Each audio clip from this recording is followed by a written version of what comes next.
ईश्वर सृष्टि है। ईश्वर सृष्टि में जब तुम रहते हैं तो तुमको कोई दुख असर नहीं करता है, पर जब मनोमय सृष्टि में जाते हैं तो तुमको हर दुख सुख की फीलिंग होती है।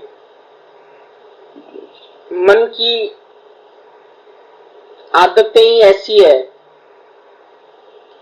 जो तुम्हारे अंदर दुख सुख को पैदा करता रहता है, लेकिन गुरु तुमको यहाँ पर मन की रियलिटी बता के तुमको सिखा देता है कि ये दुख और सुख आते रहेंगे, लेकिन तुम इनके लिए सहनशील बन जाओ। तुम्हारे अंदर में सहनशीलता आ जाए कि आएंगे तो सही, दुख भी आएंगे, सुख भी आएंगे, लाभ भी होगा, हानि भी होगी, मान भी होगा, अपमान भी होगा, यश भी होगा, अपयश भी होगा। तो सब उतार चढ़ाव जीवन में आता जाता रहेगा, पर तुम अंदर से खाली उन सब बातों के लिए सहनशील हो जाओ, तैयार हो जाओ। तो जो सहनशील होकर रहता है उसको कोई दुख असर नहीं करता है।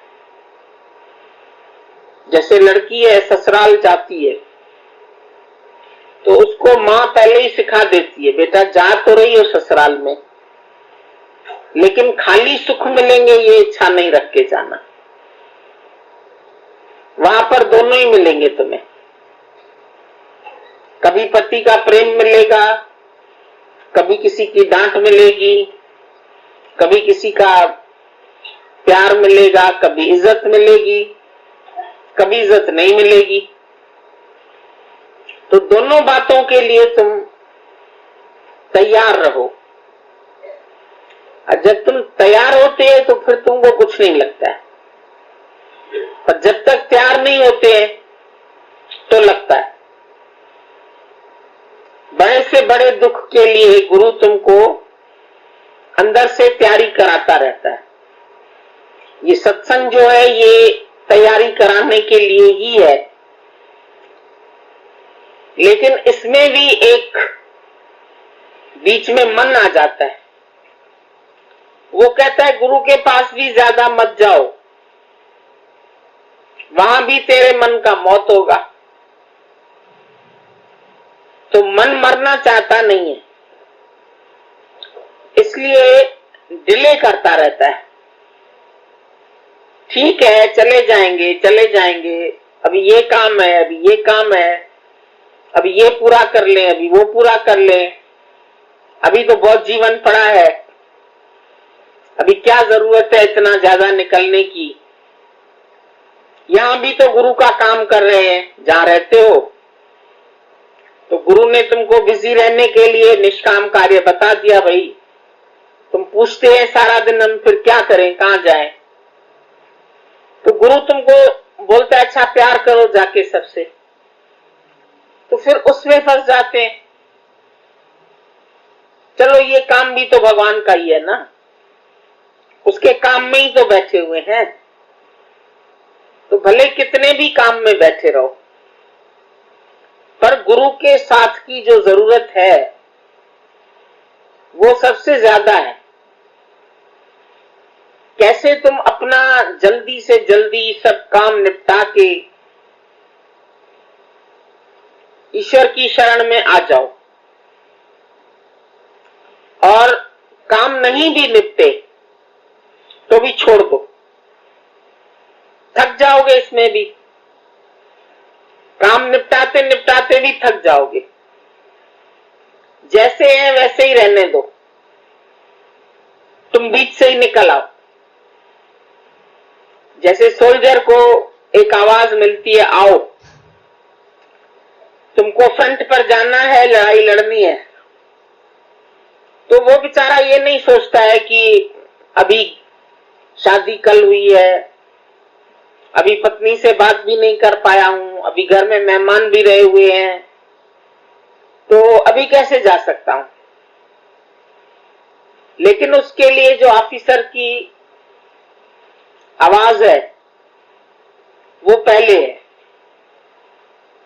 नहीं तो उसको नौकरी से ही निकाल दिया जाएगा।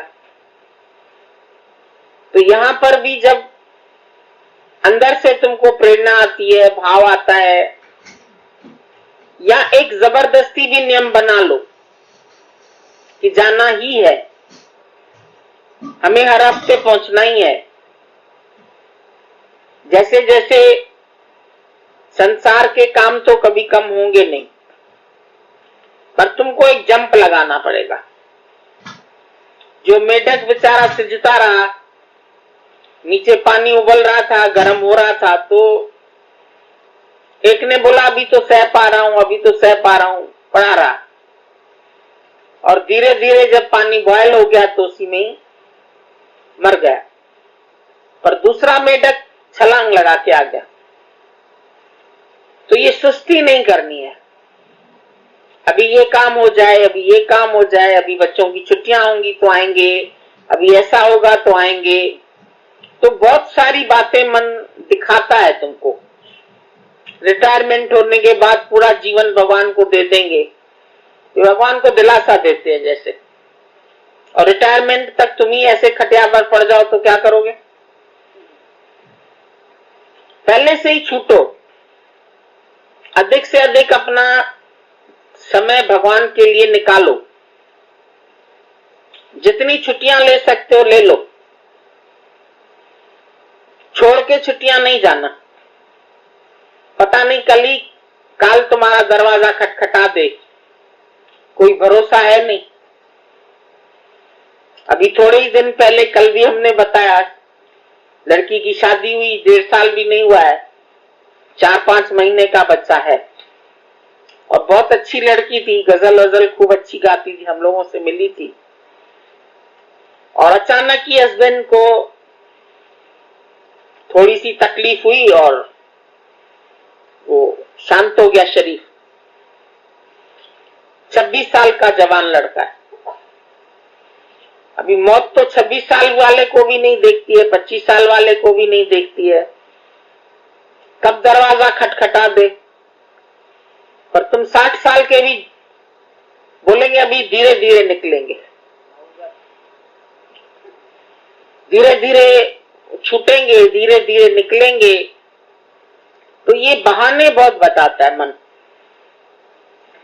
मन जो है, इसके बहानों से तुम बच के चलो। रोज कोई ना कोई बात आके, आज ये काम कर ले, आज वो काम कर ले, अभी ऐसा हो रहा है, अभी ऐसा हो रहा है, होने दो सब काम। आज टांग टूट जाएगी तो मेडिकल लीव लेके भी तो रहेंगे, तो ऐसे भी मेडिकल ले लो। मन को रखो गुरु की शरण में। अभी तुम्हारी मंशदेही भी है, तुम्हारे पास समय भी है, गुरु भी तुम्हारे सामने है। तो पहले जैसे बहाने करके तुम संसार में घूमने फिरने जाते थे, तो अभी बहाने करके माया को छोड़ के निकल आओ। माया नहीं छोड़ेगी। और जब यहां से कोई जाते हैं ना, तो हम उन लोगों से एक ही सवाल पूछते, तुम्हें क्या काम है वहां, क्यों वापस जाना चाह रहे हैं? तो कहते हैं ऐसे ही, बस कोई काम तो विशेष नहीं है, पर लग रहा है काफी दिन हो गए, हफ्ता भर रह लिए, क्योंकि परीक्षित हफ्ते में मुक्त हो गया था, हम भी हो गए। लेकिन वहां जाके फिर देखते हो कि अभी तो मन वैसे का वैसा है। जो अधूरे काम छोड़ गया वो उनको पूरे ही करने बैठ जाता है। फिर एक तरफ खुशी भी करता है कि मैं होके आया गुरु से, 4 लोगों को बताने के लिए मसाला भी लेके जाता है, वाणी दे दो, चिट्ठी दे दो, ये दे दो, वो दे दो, कैसेट दे दो। फिर वहां बड़ा बढ़िया गुरु बन के ये सुन के आए, ये सुन के आए, ये सुन के आए। पता नहीं अपने को सुनाते हो कि दूसरों को सुनाते हो, निकाल देते हो।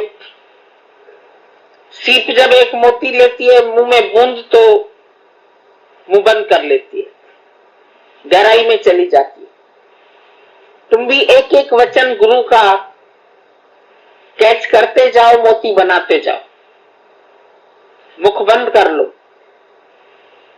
कभी कभी निष्काम भी एक महामाया बन जाता है, जो तुमको अपनों से दूर कर देता है, जो तुम्हारा नजदीक से नजदीक भगवान है उसी से भी दूर कर देता है।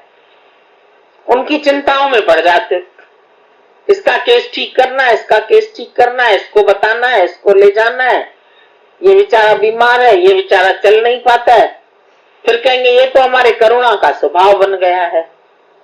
अभी करुणा है या दया है या अपना उद्धार भूल गए हो, ये तो हम नहीं जानते, तुम जानो इस बात को कि मन कितनी बेईमानी तुम्हारे साथ करता है।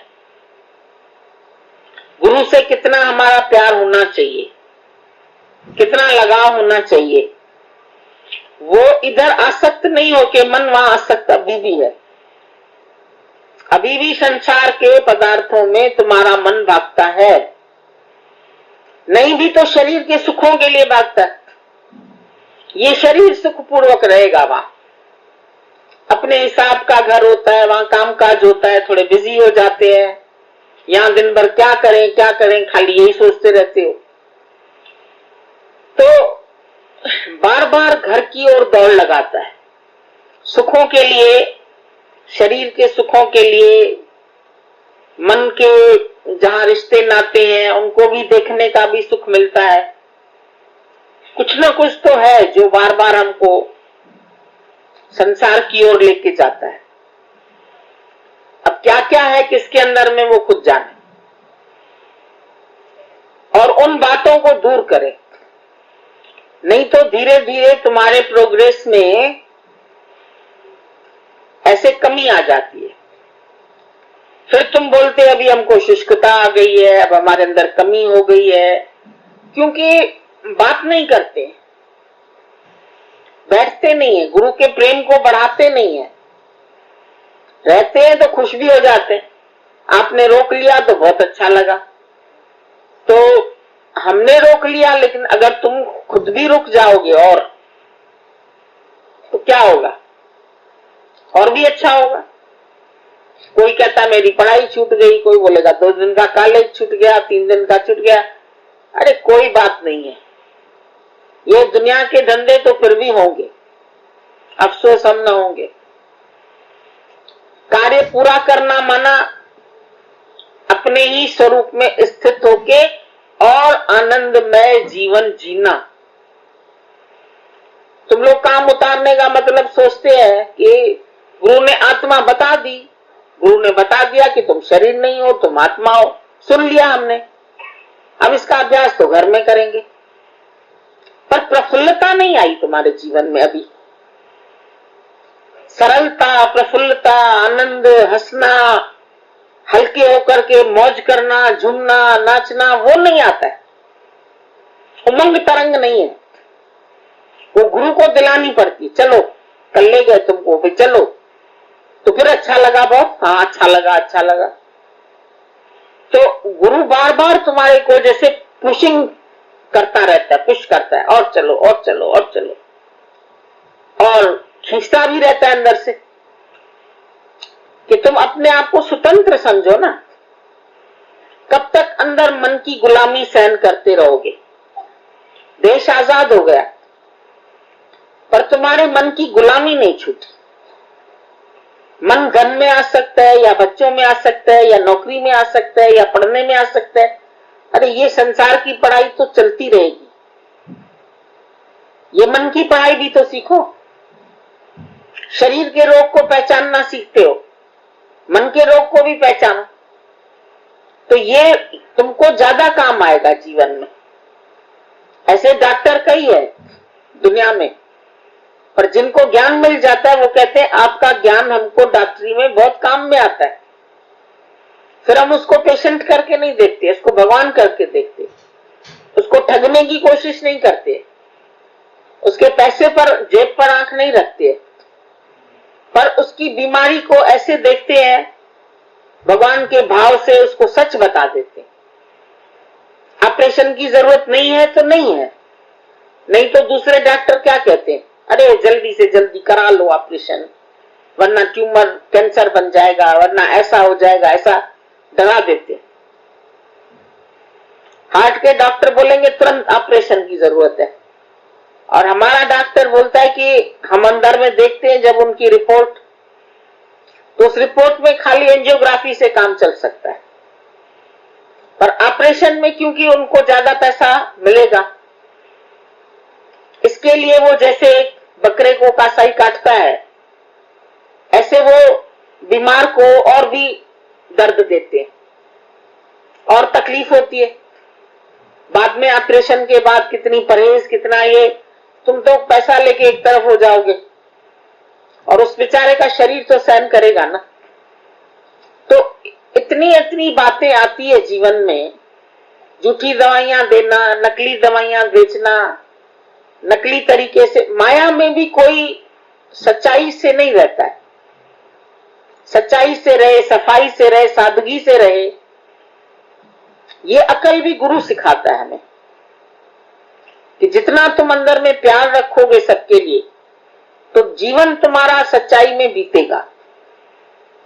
भले तुम्हारा मुनाफा नहीं हो, माया ज्यादा बढ़े नहीं, अब बढ़ा के भी करोगे क्या।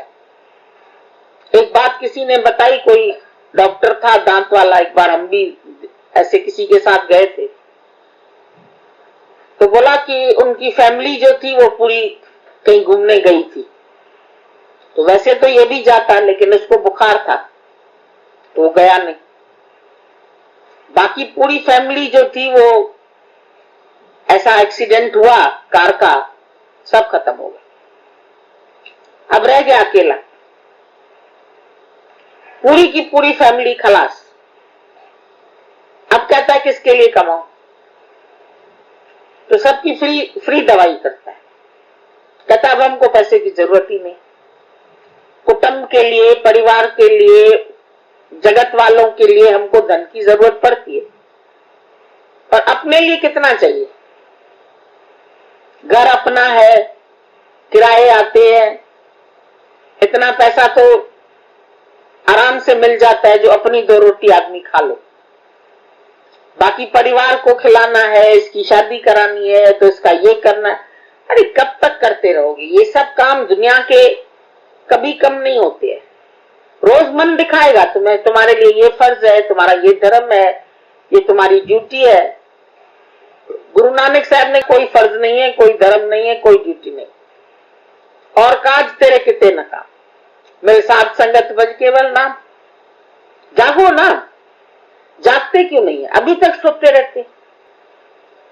गुरु नानक साहब ने बोला जाग ले रे वरना जाग ले, कहां गाफिल तू सोया, कहां सोए पड़े हो। होश तब आएगा जब चिड़िया चुग गई खेत। अब पछताए हो तो क्या, जब चिड़िया चुग गई खेत। जब चिड़ियों ने सारा खेत चुग लिया तब गए संभाल करने खेती की, तो क्या मिलेगा, कुछ नहीं, झाड़ झंकार खड़े।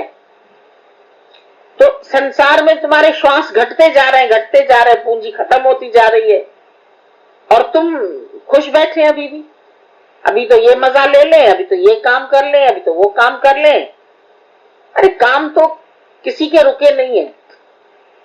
इंसान संसार से भी चला जाता है तो भी काम होते हैं, बस उसको अपनी अंदर दिल में तसल्ली होती है कि ठीक है हम अपना काम करके जा रहे हैं, अपनी जिम्मेदारियां पूरी करके जा रहे हैं। अब जिम्मेदारियां जिसने जीवन दिया है उसकी है, हमारी है क्या। हमने किसी को जीवन दिया है क्या। अभी किसी के प्राण निकल रहे, तुम डाल के दिखाओ। हमने पैदा किया, ये बड़ा अहंकार। हमने बच्चों को पैदा किया है, हमें इनको पालना है, हमें फर्ज धर्म पूरे करने हैं, हमको इनको पैरों पर खड़ा करना है। वो तुम्हारे पैर पर खड़े हैं क्या। हर एक अपने पैरों पर खड़ा है, हर एक अपना भला बुरा खुद सोचेगा। तुम उनकी ओर निहारते रहते हो, अपनी ओर निहारते ही नहीं हो कि तुम्हारा काम पूरा ही नहीं हुआ है। तुम्हारी श्वासों की पूंजी घटती जाए, उमरिया घटती जाए रे, जिंदरिया कटती जाए। काम कठिन है, जीवन थोड़ा, पगला मन घबराए। मन पगला है क्योंकि संसार के मोह में फंसा हुआ है, ग्रस्त के मोह में फंसा है, पदार्थों के मोह में फंसा है। कभी ये चाहिए, कभी ये चाहिए, कभी ये चाहिए, कभी ये कमी है, फिर ये कमी है। जिसने ईश्वर को प्राप्त कर लिया उसको कोई कमी रहती ही नहीं है। भगवान उसको कमी कभी छोड़ता ही नहीं है, अपने आप ही उसकी प्रतिपालना होती है। सतगुरु सिख की करे प्रतिपाल, सेवक पर गुरु सदा दयाल। जो उसका सेवक बन गया उस पर हमेशा दयाल है, उसकी कृपा है कृपा तेरी मेरे सतगुरु, तूने जीवन मेरा बदल दिया, मेरे जीवन को तुमने बना दिया, अभी तुम्हारी कृपा है। अब हमें क्या करना है? क्यों नहीं जागृति आती है? अंदर से देखो। तुम बोलते ऐसे तो हम जग रहे हैं, ये जगना नहीं है। जब तुम्हारी अंदर की विवेक जागृत हो जाए, सुरती जागृत हो जाए, फिर जगत में या शरीर में या माया में फंसे नहीं, अंदर से तुमको आजादी हो जाए, ये सब कोई काम में नहीं आएंगे। चेले चप्पड़ ये वो दुनिया भर, बाल बच्चे धन दौलत कुछ नहीं, ये सब पड़ा रह जाएगा। सोना जेवर जो इकट्ठा किया यहीं रह जाएगा और उड़ जाएगा हंस अकेला। फिर सब घर वहीं पड़ा है, मिल्कियत वहीं पड़ी है, बाल बच्चे वहीं पड़े हैं और शरीर रमता जोगी बन गए। जो तन उपजो संगही वो भी संगी न होया। ये संग में पैदा तो हुआ है लेकिन ये भी छोड़ जाते हैं सब, कोई ले जाता है। जो तन उपजो संगही वो भी संगी न होया। जाग ले रे मन जाग ले, कहां गाफले सोया। जग को जानो, तुम जग को तुम जानो, सब मिथ्या संसार। मिल गया तो भी सुख नहीं। लड़की ने इतने जतन किए, ये बॉयफ्रेंड है, ये शादी हो जाए, शादी के 4 दिन बाद आती है हमारे पास रोती है, कहती है पता नहीं दूर के ढोल सुहावने थे, बहुत अच्छा लगता था। अंदर से वो ऐसा है, उसको क्रोध भी आता है, वो जलन भी होती है, परेशान भी रहता है, टेंशन में भी रहता है, तुमको भी टेंशन देता है। दूर के ढोल सुनो बड़े अच्छे लगते हैं, पास में ढोल बजता है तो कान में दर्द होता है। माया भी दूर से बड़ी लुभावनी लगती है, वैश्या की सुंदरता, पर वैश्या का संग करोगे तो बीमार होके मरोगे। ये वैश्या की सारी सुंदरता है। इस जगत के पीछे पड़े हो, ये अच्छा लगता है, ये अच्छा लगता है, पैसा कमा ले, फलाना कर ले, फिर आराम से खाएंगे। अरे आराम से, अभी आराम से बैठो ना। अंग्रेज ने कुमार को बोला तू पागल ऐसे ही खटिया पर लेटा पड़ा है, तो क्या करो, इतने अच्छे अच्छे बर्तन तुमने बनाए, आवाज करो, इसको एक्सपोर्ट करो, इससे धन बहुत मिल जाएगा। बोला धन मिलेगा तो क्या करेंगे? बोला बढ़िया घर लेके रहोगे। बोला फिर बढ़िया घर मिलेगा तो और पैसा बढ़ेगा, फिर और पैसा बढ़ेगा तो क्या करेंगे? मोटर गाड़ी ले लेना। तो मोटर गाड़ी लेके फिर क्या करेंगे? बाल बच्चों को घुमाना, सब कुछ करना। अब सब कुछ करेंगे फिर आराम से सोना। बोला अब क्या आराम से नहीं सो रहा हूं, अभी भी मैं तो आराम से ही सो रहा हूं खटिया पर, तू ही मेरा आराम फिटाने आ गया। मैं तो अभी भी परमात्मा के संग बैठा हूं। ज्ञानी जहां बैठा है वो अपने प्रभु के संग है, कभी अपने को भगवान से अलग नहीं समझता है। संत बैठा है अपने ध्यान में, अपने आराम में, समाधि में। अचानक शीशे घुस के आ गया कमरा, दरवाजा खोल के ऐसे उसको देख। शिष्य ने कहा स्वामी जी आज आप अकेले बैठे? बोला क्या कहा? बोला आज आप अकेले बैठे? बोला तुमने आके मेरे को अकेला कर दिया, तुमने मेरी एकाग्रता में विघ्न डाल दिया। मैं प्रभु से अपनी एकाकार होकर आनंद में बैठा था, कोई दूसरा आ गया, उसने आनंद फिटा दिया, डिस्टर्बेंस कर लिया। समझो कभी तुम 2 पक्की सहेली आपस में बात कर रही हो और अचानक तीसरी कोई आ गई बीच में, तो तुम्हारी बात आधे में ही कट जाएगी। अब तुम उसको किस दृष्टि से देखोगे? अच्छी दृष्टि से देखोगे। 3 तिगाड़ा काम बिगाड़ा हो गया, ये काय के लिए टपक पड़ी। दादा ने बोला 2 is company and 3 is none. भगवान और तुम है तो कंपनी में बैठे मजे से। तीसरा माया का कोई विचार आ गया, जगत की कोई बात आ गई, कोई जगत वाला आ गया, उसने आके हमारा काम बिगाड़ दिया। हमें चाहिए ही नहीं तीसरा, खाली मैं हूं और मेरा प्रभु है, बस। पिया के संग मिले एक रंग होइए, मिटिए सकल कलेश। कैसे जाइए पियवा के देश? परमात्मा के देश में आना है, सच के देश में आना है। तो ये सब संगी साथी यहाँ सब छोड़ जाते, अकेला शमशान में जला के फेंक के राख, दूसरे दिन राख लेने जाते। मुर्दा तो रात भर जलता रहता है, फिर सुलगता रहता है। दूसरे दिन उसकी अस्थि ले आएंगे और भाई चलो डालनी है गंगा जी में। काहे का प्यार है? किससे प्यार है? कभी अपने से सवाल पूछ के देखो कि तुम बोलते हो मेरी आसक्ति है इसमें, मेरा बच्चे में बड़ा मोह है, तो बच्चे की किस चीज से मोह है? उसकी शरारतों से मोह है कि उसके शरीर से मोह है कि उसके लिए आगे तुम्हारे दिमाग में कि बड़ा होके ये हमारे को सुख देगा? काहे के लिए उसमें ममता रखी है तुमने? वो तो स्वयं परमात्मा निराकार से साकार होके तुम्हारे आंगन में खेल रहा है। तुमने मेरा बना लिया उसको, और मेरा बना के मोह डाल दिया, मोह डाल के आसक्त हो गए, आसक्त होके ग्रस्त बना लिया, फिर चिंताएं करते रहे करते रहे करते रहे। वो भी अपना भाग्य लेके आए। सबको अकेले अकेले भगवान ने इंडिविजुअल पैदा किया है, कोई किसी के साथ नहीं आया।